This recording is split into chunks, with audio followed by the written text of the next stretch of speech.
Call the honourable member for Griffith. Thank you, Deputy Speaker. In my community on Brisbane's south side, we have some of Australia's most iconic arts and cultural institutions. However, one which I'm particularly proud of is the Aboriginal Centre for Performing Arts at Kangaroo Point. Deputy Speaker, knowing your interest in such matters, I welcome you to visit yourself as a fellow Queenslander. The Aboriginal Centre for Performing Arts has a vision of becoming the Indigenous NIDA. This incredible arts and cultural training centre was established in 1997 by the Queensland Government and is now the largest centre for the training of Indigenous artists in Australia. The centre has grown from 56 students in 2008 to 88 students in 2011, an increase of some 56%. Last year, 90 young Indigenous artists were enrolled in their programs, and they're forecasting 130 students to be enrolled by 2016.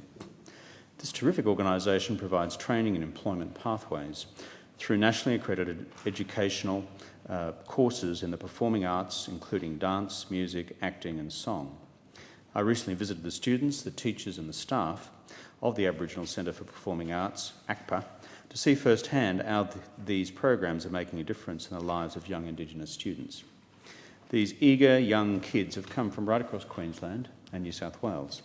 Some have just come off communities in the Cape, regional towns, interstate and from urban centres closer to Brisbane. A high proportion of students come from disadvantaged families. As part of their training, the centre provides specialised support programs that include accommodation, pastoral care, mentoring, numeracy and literacy programs and academic support. In addition, 20% of their training each week is dedicated to the promotion and development of their traditional arts and cultural awareness under the guidance of community recognised and respected elders and cultural staff. This type of training and support is unique to the Aboriginal Centre for Performing Arts. ACPA is a first-class Queensland and Australian institution. We are in fact creating something quite new here.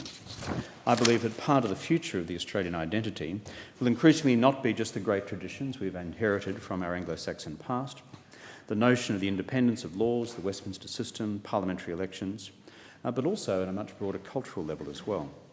There is, I believe, a very creative fusion underway at a cultural level led by our Indigenous brothers and sisters who are becoming part and parcel of the new international cultural identity that we call Australia. Some of Australia's greatest artistic endeavours now form in the international art world the view of a modern, creative Australian art movement led by Indigenous Australians. Think of the Amelies, for example. The students from ACPA have performed right across the country and abroad. They've also performed in New York. With incredible training and employment outcomes and a dedicated bunch of teachers, staff and support groups, I commend this institution to the House's attention and to the Government's future support.